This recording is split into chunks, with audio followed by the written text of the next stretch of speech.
on se retrouve tout simplement pour les favoris du mois d'octobre. Donc ça y est, j'ai un peu fait mon choix de tous les produits que j'ai énormément utilisés et que j'ai vraiment adoré d'utiliser tout le mois d'octobre. Donc si vous entendez des petits bruits comme ceci, c'est Bounty qui est en train de jouer dans la pièce dans laquelle je filme. Je vais tout de suite commencer par un premier produit que je vous avais présenté il y a quelques temps dans un haul. C'est un produit de la marque The Body Shop. C'est tout simplement un gel douche à la mangue, mais alors c'est une odeur mais incroyable, mais vraiment incroyable. Si vous adorez la mangue, franchement, allez au moins juste le sentir quand vous passez en magasin, parce qu'il coûte vraiment pas très cher. Et qu'en plus, quand il y a souvent des soldes, des fois ils sont à 2 ou 3 euros. Moi, c'est ce que j'avais trouvé quand dans un magasin The Body Shop, ils étaient en promotion. Je l'avais pris pour tester et franchement, je regrette pas. Il laisse une super odeur sur la peau et c'est vraiment très agréable.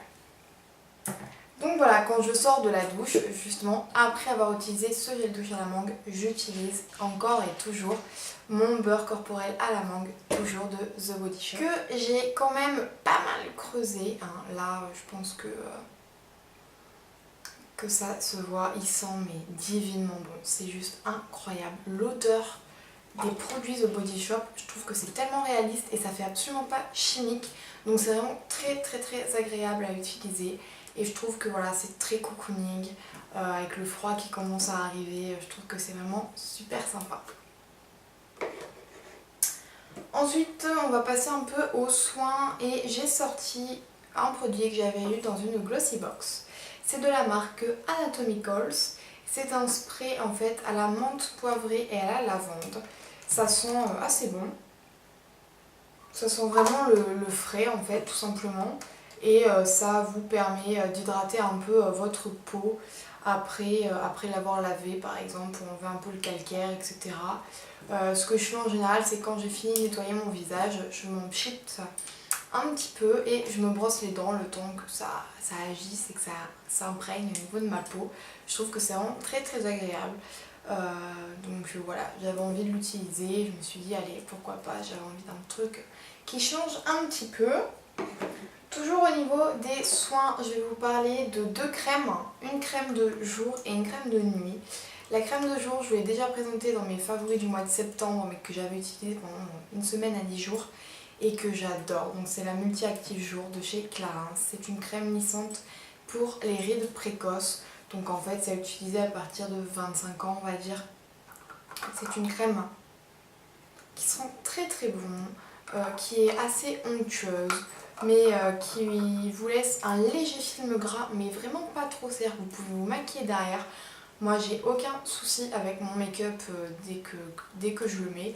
Je n'utilise plus de base de teint.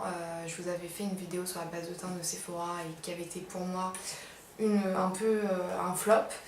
Donc depuis, j'utilise absolument plus de base de teint, voilà, et je pense que je n'utiliserai pas, du moins pas pour l'instant.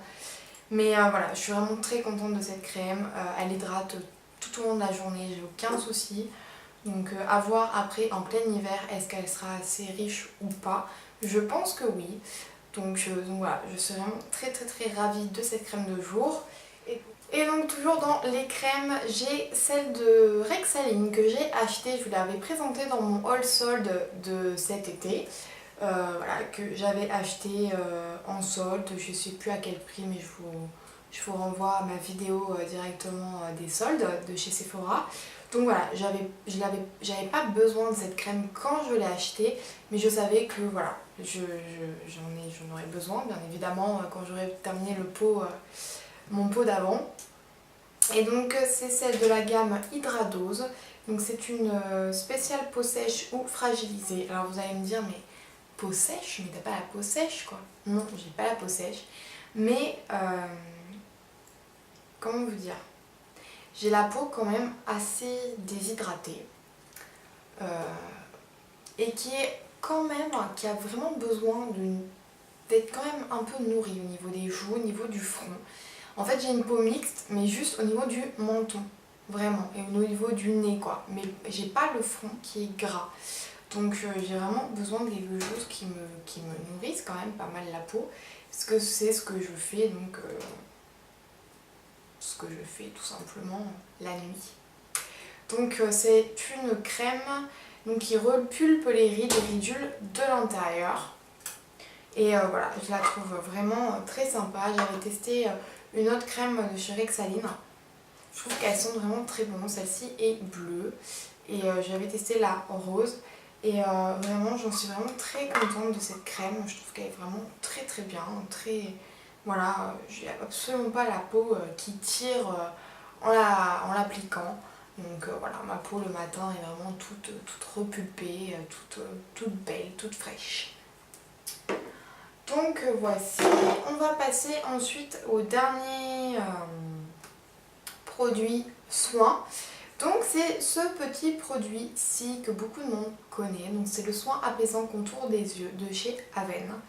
Donc c'est pour les yeux sensibles et c'est non comédogène. Bien dit. Salut les filles! Tu fais salut les filles? Oh, salut les filles!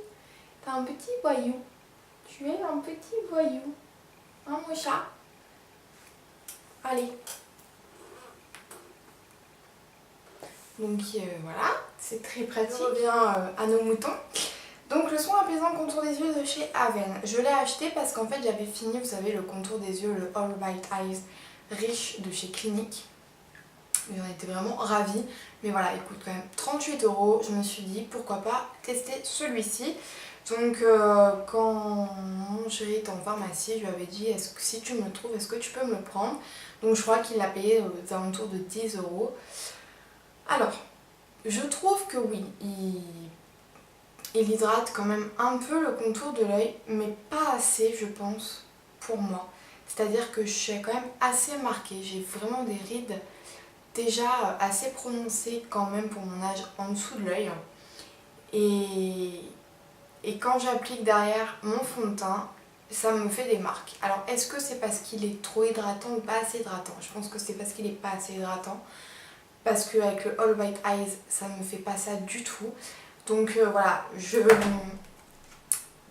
pas dire que c'est un flop, pas du tout, parce que j'ai par rapport au Herboriste dont je vous avais parlé, le contour des yeux de chez Herboriste, qui pour moi est un flop complet, en tout cas pour mon contour des yeux, parce que chacun a un contour de l'œil quand même, une peau différente, mais je sais pas. Je vais le finir, ça c'est sûr, parce que je suis absolument pas non plus ultra déçue de ce produit. Mais pour moi, c'est pas une révolution en matière d'hydratation pour le contour de l'œil. Donc je pense quand même que je vais me rediriger bientôt sur le contour des yeux de chez Clinique.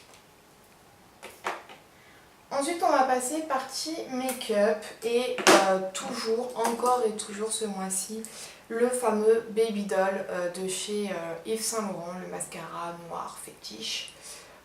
Pour moi, superbe, voilà, je le porte actuellement. J'adore, je trouve qu'il allonge les cils, il fait un beau volume, ça vous fait pas de paquet, il attrape vraiment bien les cils, vraiment super produit.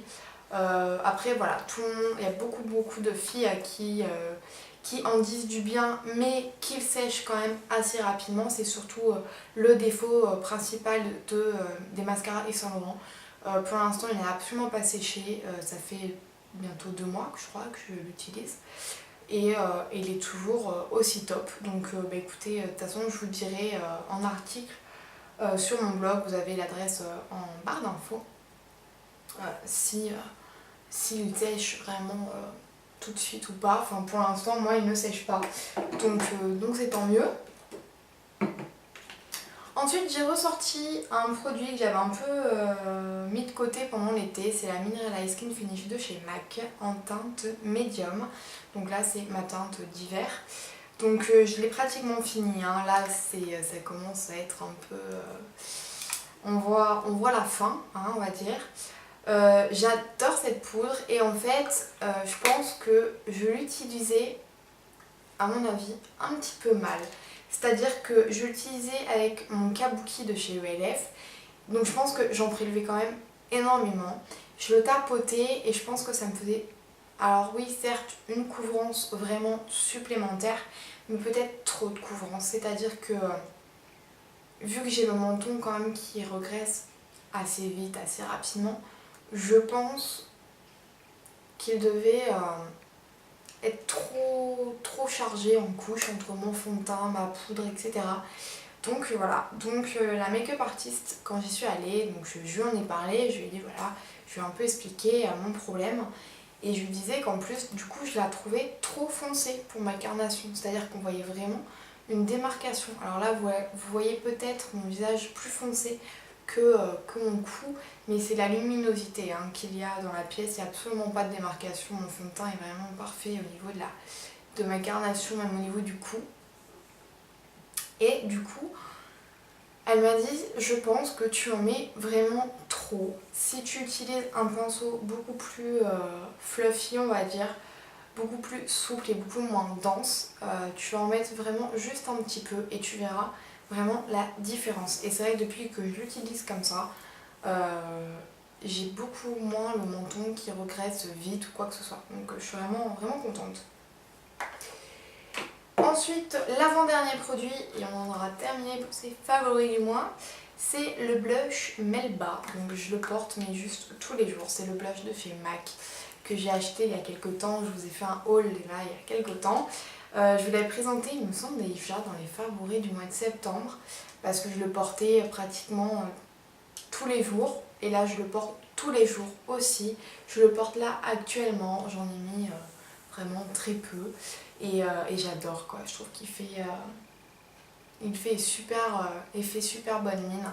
Et je trouve que c'est très sympa pour cette saison. Et je pense que c'est vraiment le blush à avoir de chez MAC. Et enfin, le dernier produit, c'est un produit rouge à lèvres. Et c'est de la marque MAC aussi. Et donc c'est le Diva, voilà, le fameux Diva que j'ai acheté l'année dernière, en cette saison d'ailleurs. Et qui est un magnifique bordeaux lit de vin, qui est juste splendide, qu'il est mat. Vous pouvez quand même, je trouve, le moduler, c'est-à-dire que si vous avez un petit baume à lèvres, vous en mettez un petit peu, ça va juste vous colorer pas mal les lèvres, vous allez voir, on va voir que vous avez du rouge à lèvres, mais si vous ne mettez pas trop de baume à lèvres, il est vraiment splendide, il est mat, il est classe, il est chic, il est élégant, juste avec un petit coup de mascara, paf, c'est juste top. On m'a demandé il y a quelques temps en commentaire, d'ailleurs les filles je vous remercie pour vos commentaires, ça me fait vraiment très plaisir. Si vous pouvez faire une vidéo sur mes rouges à lèvres et mes blush MAC, oui je vais la faire, vous inquiétez pas, elle arrive, c'est prévu. Juste avant, je vais vous faire sûrement une vidéo sur les rouges à lèvres de l'automne-hiver, ce que moi j'en pense, quels seraient mes chouchous, mon top 10 peut-être, mon top 5 tout simplement, des rouges à lèvres pour se préparer à l'automne-hiver. Donc voilà les tendances, etc. Et au niveau, vous allez me dire, mais t'as pas eu de fard à paupières ou de palette ou quoi que ce soit? Pas vraiment. En fait, j'ai fait pas mal de make-up ce mois-ci, mais j'ai surtout utilisé ma palette Naked 2 où j'utilisais le fard Tease je me faisais un petit creux de paupière. Aujourd'hui, je l'ai fait avec le Copper Plate de chez MAC. Tout simplement, voilà, un petit creux de paupière et après un fard assez lumineux en paupières mobiles, un coup de mascara et c'était parti. Et je trouve que j'avais envie de quelque chose de pas mal nude mais structuré. Donc si vous avez envie d'avoir ce genre de make-up en tuto, n'hésitez pas à me le dire en commentaire, je vous le ferai et j'en serai ravie de vous le faire. Voilà, j'espère que la vidéo vous aura plu, je vous fais de gros bisous et je vous dis à très vite pour une prochaine vidéo. Ciao ciao.